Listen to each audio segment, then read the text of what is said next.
1,00,000 మంది శివభక్తులతో కలిసి మహారుద్రాక్ష పూజలో పాల్గొనండి. వెంటనే కాల్ చేసి మీ పేరును నమోదు చేసుకోండి.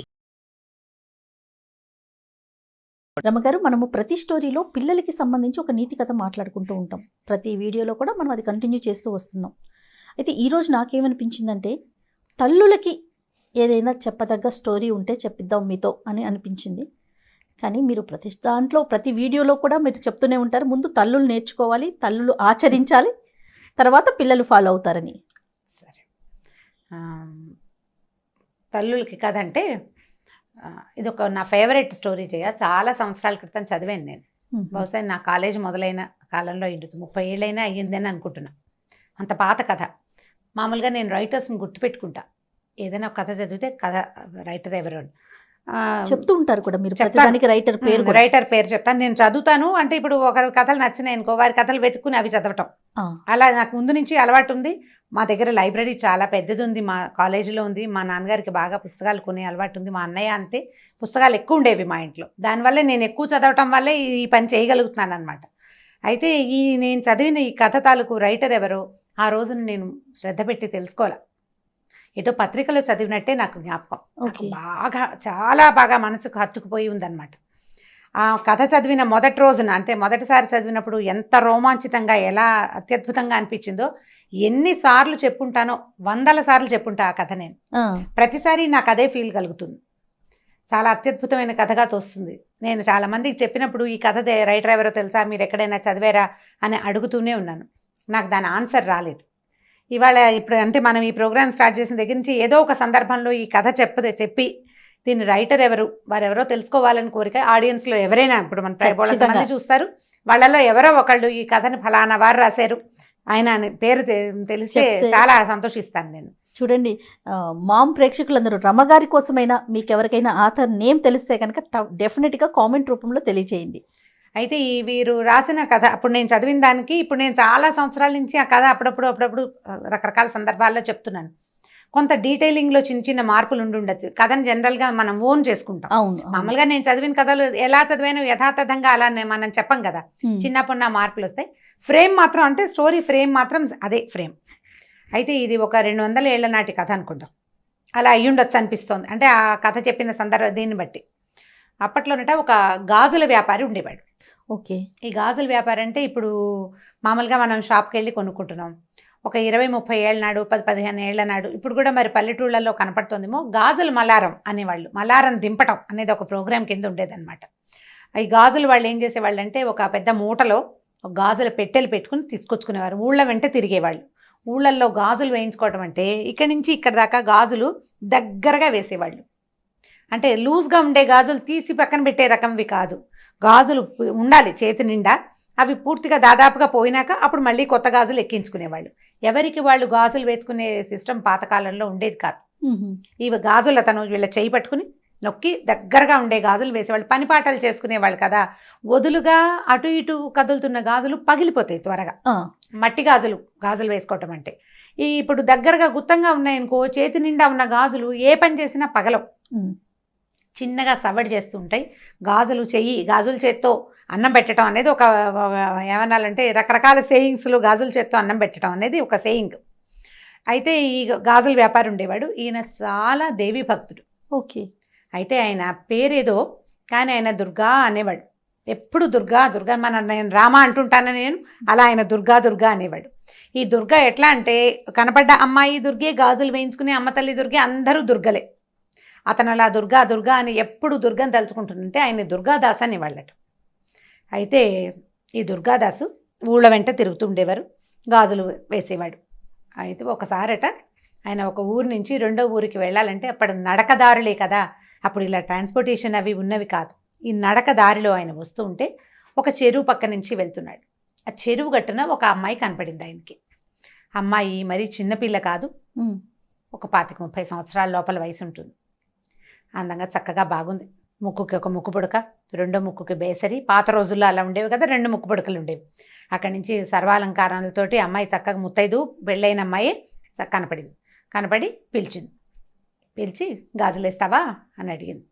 అయితే ఇంత నిర్జనంగా ఉంది ఈ అమ్మాయి ఇక్కడ ఎందుకుందంటే ఆ అమ్మాయి చేతిలో బిందు ఉంది, మంచినీళ్ళకి వచ్చిందని అనుకున్నాడు. ఓకే. నేను ఆ ఊరు వెళ్తున్నాను, నువ్వు ఆ ఊరు వెళ్ళిపోతున్నావు, నేను ఇంటికి వెళ్తాను, నువ్వు నాకు గాజులు వెయ్యి అని చెప్పి చెయ్యి అందించింది. అందించేసరికల్లా ఈయన ఏం చేశాడు, సరే ఒక చెట్టు కింద దింపాడు మల్లారం. పెద్దవాడు ఒక 50 ఏళ్ళు ఉండుంటాయి బహుశా. అమ్మాయి చెయ్యి అందిస్తే ఎర్రవి బాగున్నాయి, ఆకుపచ్చవి బాగున్నాయి, పసుపచ్చవి బాగున్నాయి అంటే 3 రంగుల గాజులు చేతుల నిండా వేశాడు. పిల్లని చూస్తే కలిగిన అమ్మాయి లాగానే కనపడుతుంది. ఈ అమ్మాయి దగ్గర డబ్బులు ఉండవని అతను ఎందుకు ఊహిస్తాడు? గాజులు వేయించుకుని ఏదో తృణమో పణమో, అప్పుడు పెద్ద ఖరీదులు కాదు, కాసు, అరకాసు, పావల, 10 రూపాయలు బేడలు కాణీలు ఉండే రోజులు, అణాలు అర్ధనాళ్ళు ఉండేవి. అయితే ఇవి వేసిన తర్వాత ఈ అమ్మాయి ఏం చెప్పిందంటే, నువ్వు ఈ ఊరు వెళ్తున్నావు కదా, ఫలానా శివాలయం ఉందా, శివాలయం పక్కన కర్ణం గారి ఇల్లు ఉందా, ఆ పక్క సందులోంచి కొంచెం లోపలికి వెళ్తే ఒక ఎత్తరుగుల ఇల్లు ఉంది, ఆ ఇల్లు మాదే, మా నాన్నగారు ఉంటారు, ఈ గాజులకు డబ్బులు నువ్వు అక్కడ తీసుకో ఓకే అని చెప్పింది. చెప్పేసరికల్లా అదేమిటి నువ్వు డబ్బులు లేకుండా ఎందుకు వేయించుకున్నావని అదని అతను అనలా. ఎందుకంటే ఇది అతను పనే కానీ అది వ్యాపకంగా చేస్తున్నాడు కానీ వ్యాపారంగా చేయటం లేదు ఆయన. ఇలా స్త్రీ రూపంలో ఈ అమ్మాయిలకి గాజులు వేస్తూ అమ్మవారికి గాజులు వేసినంత సంతోషించేవాడు. అతనికి వచ్చిన కొంత సంపాదనే అతనికి చాలు, ఏదో ఇచ్చింది పుచ్చుకునేవాడు అంతే. సరే ఏమన్నాడు, ఈ అమ్మాయి బిందె పుచ్చుకుంది, ఇంకా నేను నీళ్ళు తెచ్చుకోవాలి, నువ్వు వెళ్ళిపోతున్నావు కదా, వెళ్ళి తీసుకోమంది. మా నాన్నగారి ఇంటికి వెళ్ళు, మా అత్తారిల్లు ఇది, మా నాన్నగారు ఊరు ఆ ఊరు, మా అత్తారు ఊరు ఈ ఊరు అని చెప్పింది. చెప్పేసరికల్లా మా నాన్నని అడిగి డబ్బులు తీసుకోమంటే ఈయన బ్యాగ్ అంతా సర్దుకున్నాడు. బయలుదేరుతుంటే ఓవేళ మా నాన్నగారు ఆయనకి నా మీద కోపంగా ఉంది, మా అత్తారి మీద కోపం వచ్చింది, మాకు అమ్మాయి లేదు, నేను ఇవ్వనంటాడేమో, మా దేవుడి గదిలో కుంకుమభరణి ఉంది, దేవుడి మందసాన్లోనే కుంకుమభరణి ఉంది పాతది, అందులో కాసుంది, అది తీసి ఇవ్వమన్నానని చెప్పి. ఆయన కాదంటాడు, నువ్వు గట్టిగా పట్టుకో, నువ్వు గాజులు ఇన్నేసావు, డబ్బులు తీసుకోవాలి కదా, కాబట్టి ఆయన కాదన్నా సరే ఈ మాట చెప్పి డబ్బులు తీసుకో అని చెప్పింది. సరే అన్నాడు. ఆ అమ్మాయిని అక్కడ వదిలిపెట్టి ఈయన సంచి తన తట్టాబుట్ట సర్దుకుని ఆ ఊళ్ళోకి వెళ్ళాడు. శివాలయం వచ్చింది, దండం పెట్టుకున్నాడు, కర్ణం గారి ఇల్లు కనపడింది, పలకరించాడు, పక్క సందులోంచి లోపలికి వెళ్ళాడు. ఎత్తరుగుల ఇల్లు. అయితే ఇల్లు పెద్దదే కానీ బాగా పేదరికంలో ఉన్న ఇల్లే అది. అక్కడి నుంచి ఆ ఇంటి ఆయన్ని పిలిచాడు. బయట ఒక 5-6 వేద విద్యార్థులు ఎవరో కూర్చున్నారు, వేద పాఠం చదువుకుంటున్నారు. ఈ అమ్మాయిని కేకేశాడు, అయ్యా మీ అమ్మాయికి గాజులు వేసానండి చెరువు దగ్గర, డబ్బులు ఇప్పిస్తే వెళ్తానండి అన్నాడు. అమ్మాయా, ఎవరమ్మాయి, ఎవరింటికి వచ్చావు నువ్వు అని అడిగాడు. ఫలానా ఇల్లు ఇదే కదండి, ఆయన పేరు కూడా చెప్పింది. ఆ పేరు తమరదే కదా అంటే నాదేను, ఫలానా ఇల్లు ఇలాగని చెప్పింది, గుర్తులు, నేను వచ్చాను, మీరు ఇలాగే అంటారని అమ్మాయి చెప్పింది కూడా. డబ్బులు ఇప్పించండి బాబు, లక్షణమైన బిడ్డ, అంత పిల్లని కాదనుకుంటారా అన్నాడు. మీకు తగదాలుంటే సొంత పిల్లని కాదనుకుంటారా ఎవరైనా అనేసరికి ఈయనకు అర్థం కాదు. పిల్లని కాదనుకోవటం ఏమిటయ్యా, నాకు అసలు ఆడపిల్లలే లేరు, అమ్మాయిలు లేరు నాకు అన్నాడు. అనేసరికల్లా భలేవారు మీరు ఇట్లాంటి మాట అంటారు, ఇంత మాట అన్నారు, అమ్మాయి చెప్పింది, ఇంత మాట అంటారా, ఎంత కోపం వస్తే మాత్రం, ఆడపిల్లని కాదనుకుంటే ఎలాగండి, తీసుకొచ్చి డబ్బులు ఇవ్వండి అన్నాడు. మెల్లిగా జనం చేరటం మొదలుపెట్టారు. గాజులు వాడు రావటం ఏమిటి, వీళ్ళింటో డబ్బులు అడగటం ఏమిటి, ఈ వేద విద్యార్థులు చదువు మానేసి వాళ్ళు నోటు తెచ్చుకుని చూస్తున్నారు ఏమిటో జరుగుతోందని. పల్లెటూరు కదా, కాస్త గట్టిగా మాటలు దొరలేసరికి 4 ఏళ్ళ వాళ్ళు చేరతారు, ఒక్కొక్కళ్ళు వింటున్నారు ఏమిటో సంభాషణ జరుగుతుందని. ఈయన అవునంటాడు, కాదంటాడు, అతను అవునంటాడు. ఇక విసుగొచ్చి ఏమన్నాడంటే, అయ్యా అమ్మాయి చెప్పింది, మీ ఇంట్లో పూజా మందసంలో కుంకుమభరణ పాతది ఉందిట, ఆ తెరిచి చూడు, అందులో కాసు ఉంటుందని చెప్పింది అమ్మాయి, ఆ కాసైనా తెచ్చి నాకు ఇవ్వండి. నేను వద్ద పోనీలేమ్మా, ఆడపిల్లవి, నీకు గాజులు వేసాను, మీ నాన్నకి ఇష్టం లేకపోతే పోనీలేమన్నాను, కాదు గాజులకు నువ్వు డబ్బులు తీసుకోవాల్సిందే అని చెప్పింది, బంగారం లాంటి బిడ్డ, నువ్వేం తండ్రివయ్యా, పట్టుకురా ఆ కాసు తెచ్చివి నాకు, ఆ అమ్మాయి నన్ను తెచ్చుకోమంది అన్నాడు. ఈయన తెల్లబోయాడు, మా ఇంట్లో దేవతా మందిరంలో అసలు కుంకుమభరణ ఉండటం ఏమిటి, మా ఇంట్లో కుంకుమభరణ లేదన్నాడు. ఆ భరణ ఏం లేదు మా మందసంలో, చెప్పింది చూడవయ్యా అనేసరికి సరే అందరూ అదేమిటి ఎందుకు చెప్తున్నాడు, దుర్గాదాస్ ఈ ఊళ్ళలో తిరిగేవాడే, చూడు అనేసి అన్నారు. చూడమన్నారు. దేవతా మండపంలోకి దగ్గరికి వెళ్ళాడు.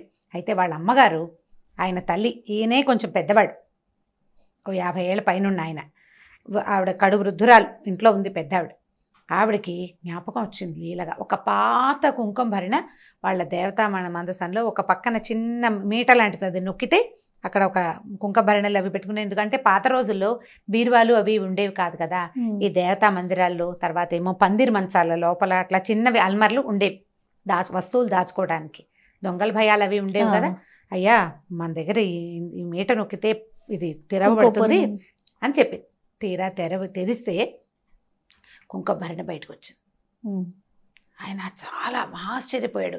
ఈ అమ్మాయి ఎవరు, ఈ గాజులు వాడేమిటి, మన ఇంట్లో ఉన్న మందసం ఇన్ని సంవత్సరాలు వచ్చింది, ఇంత వయసు వస్తే ఇందులో ఇలాంటిది ఉందని నాకు తెలియకుండా ఎవరో పిల్లకి రోడ్డు మీద ఎక్కడో దారిలో కనపడ్డ పిల్లకి తెలియటం ఏమిటి, మా అమ్మకి తెలిసిన సంగతి.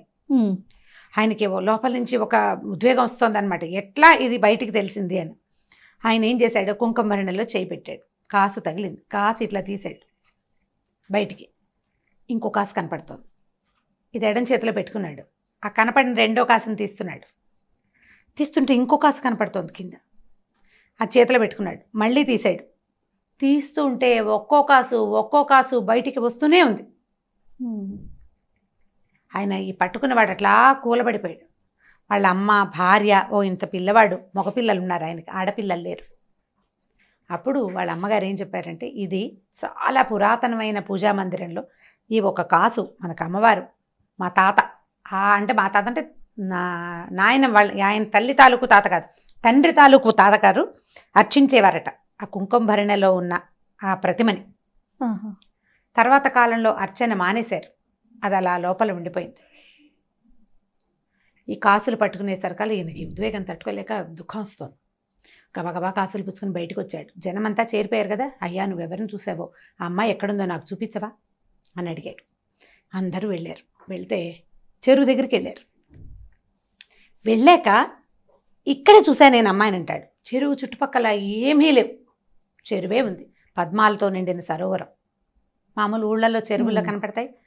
అయితే ఈయన, అయ్యా నేను ఇక్కడే చూశానండి, ఆ అమ్మాయి ఎటు వెళ్ళిందో, పాదాలు ముద్రలు కూడా ఏమీ కనిపించట్లేదు, చెరువు వైపు నడిచినట్టే కనపడుతున్నాయి కాలి గుర్తులు, బయటకు వచ్చినట్టుగా ఏవీ లేవు. మామూలుగా బురద ఉంటుంది, చెరువు ఒడ్డున బురద ఉంటుందిగా, చెరువులోకి ఎలా వెళ్తారు, ఎవరైనా వెళ్ళి ఉండాలి కదా. అక్కడి నుంచి జనం అందరికీ అర్థమవుతుంది ఇక్కడ ఏదో ఒక మహత్తరమైన సంఘటన జరగబోతోందని.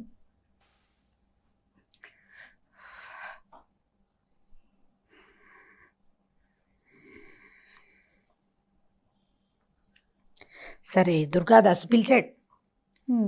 నేను ఒక అమ్మాయికి గాజులేసాను. జనమంతా చెరువు దగ్గరికి చేరారు. ఊళ్ళో వాళ్ళంతా వస్తున్నారు, ఇక్కడ ఏదో జరగబోతోందని తెలుస్తోంది. అక్కడి నుంచి ఈ దుర్గాదాసు, అమ్మా నేను నీకు గాజులేసానని చెప్పినా కూడా నమ్మలేని పరిస్థితి కనపడుతోంది. వాళ్ళకి అమ్మాయిలే లేరని ఊరంతా సాక్ష్యం చెప్తున్నారు. నేను ఏ తల్లికైతే గాజులేసాను ఆమె ఇక్కడ కనపడితే కానీ ఇప్పుడు నమ్మరు. ఈ విషయం నేను ఎట్లా చెప్పానో కూడా నాకు తెలియటం లేదు అని చెప్పి గట్టిగా ఎలుగెత్తి దుర్గా దుర్గా అని పిలిస్తే చెరువులోంచి 2 చేతులు వచ్చినాయి పైకి. రెండు చేతులకి ఎరుపు, పసుపు, ఆకుపచ్చ గాజులు ఫుల్గా ఉన్నాయట చేతుల నిండా. ఈ పైకొచ్చిన చేతుల్ని ఆ ఊరంతా చూసింది.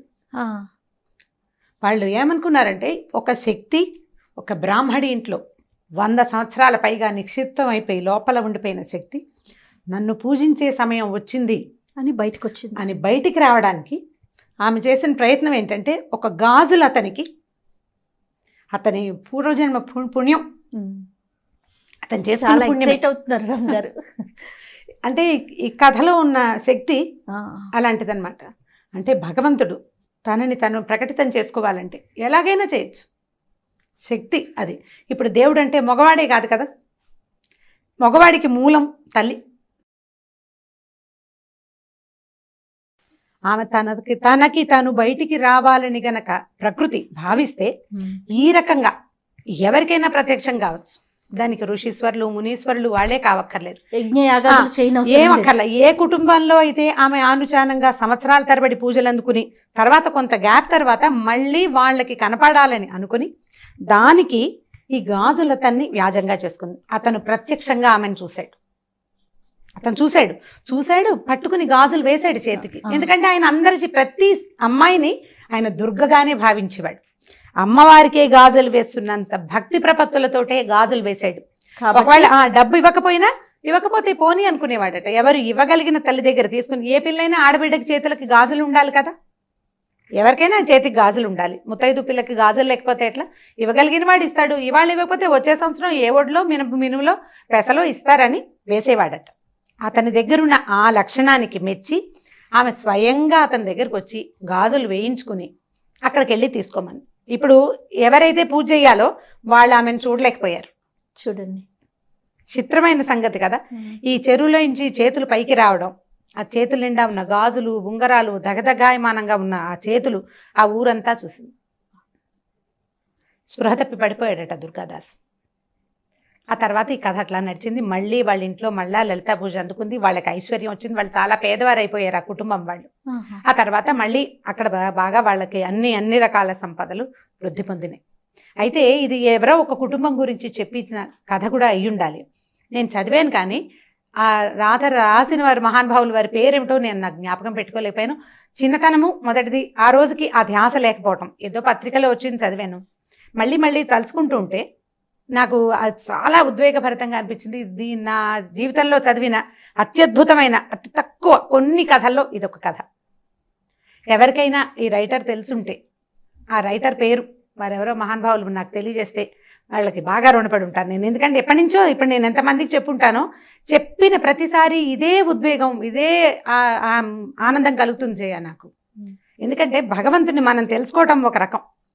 మనం మామూలుగా చెప్తాం దేవుడు ప్రతి చోట ఉండలేక తల్లి రూపంలో జన్మించాడు, అందుకని ఆయన తల్లే దేవుడుగా మనకి ప్రతి విషయానికి వస్తుందని. కొంతకాలం మన అమ్మ మనకి దేవుడు, తర్వాత మనం దేవుళ్ళం అవుతాం మన పిల్లలకి. ప్రతి స్త్రీ కూడా దేవస్వరూపమే. అయితే ఈ దైవ స్వరూపాల్లో ఒక్కొక్కళ్ళు కొంచెం ఇబ్బంది పడి ఇందులో నుంచి తొలగిపోతున్నారు కూడా. పాపం వాళ్ళకి భగవంతుడు ఇచ్చింది అది, అందులో నుంచి తొలగిపోమని. కానీ ఎవరైనా సరే ఇలా ఉండవలసిందే. ఇలాంటి దాన్ని మనకి కలిగించింది ఒక శక్తి ఏదో ఉంది కదా. ఆ శక్తిని గురించి మనం ఇట్లాంటి కథలు తెలుసుకుంటే మనం ఈ దేవుడు లేడు, ఇలాంటిది ఏదీ లేదు, ఇలాంటి భావన నుంచి బయటపడిపోతామని అనిపిస్తుంది. కానీ మామ్ స్టార్ట్ చేసిన డే 1 నుంచి మన ఇద్దరం ఎన్నో వీడియోస్ చేసాం రామ్ గారు. ఫస్ట్ టైం నేను మిమ్మల్ని చూశాను. ఒక స్టోరీ మధ్యలో మీరు ఆగిపోయి మళ్ళీ రీస్టార్ట్ చేయటం అనేది ఇది బహుశా ఫస్ట్ వీడియో అనుకుంటాను. ఈ కథలో ఉంది కదా జయ, ఈ కంటెంట్లోనే అలాంటిది ఉంది. ఎంత చిన్న మామూలు వాడికి, మామూలు మనిషికి, మామూలు వ్యాపారస్తుడికి దేవి సాక్షాత్కారం జరగటం అనేది చాలా అత్యద్భుతమైన సంగతి. ఇలాంటివి ఇంకొక 2 కథలనైతే నాకు చాలా ఇష్టమైన కథలు. ఈ కథ నాకు చాలా ఎంత హాట్ ఫేవరెట్ అంటే, దీనంత ఇష్టమైన కథ నిద్రలో కూడా నేను తలుచుకునే కథ ఇంకొకటి లేదు. చాలా అత్యద్భుతమైన కథగా తోస్తుంది ఎవరో మహానుభావులు. అయితే నేను ఒక అమ్మాయికి ఈ కథ చెప్తే తను నెట్లో ఇంగ్లీష్లో ఈ కథ చదివాను, బ్యాంగిల్ సెల్లర్ అని ఈ కథ చదివానని చెప్పింది తను నాకు. కానీ తన కూడా ఆథర్ ఎవరో తెలియదు. ఓకే, అంటే ఈ ఎక్సైట్మెంట్ తనకి కలగల కథ చదివితే. నేను చెప్పినప్పుడు వచ్చింది ఆ అమ్మాయికి, ఆ ఇంగ్లీష్లో కథ చదివితే ఇలాంటిది అమ్మవారి చేతిలో వచ్చినాయని రాశాడు, గాడెస్ కనపడిందని రాశాడు అని చెప్పింది అనమాట. బట్ నేను ఇంటర్నెట్లో సెర్చ్ చేశాను, కానీ నేనేం సాధించలేకపోయాను ఆ కథను. అంటే సరిగ్గా మనం అడగాలి కదా ఈ స్టోరీ అని, రైటర్ పేరు ఏదైనా స్టోరీ పేరు చెప్పాలి. నేను 2 చెప్పలేకపోయాను, దాంతో నేను తెలుసుకోలేకపోయాను. ఈ కథ తెలుసుకోండి అమ్మా, పిల్లలకి వీలైతే కథ చెప్పగలిగితే దీన్ని బ్రీఫ్ చేసుకుని చెప్పండి మొదటిది.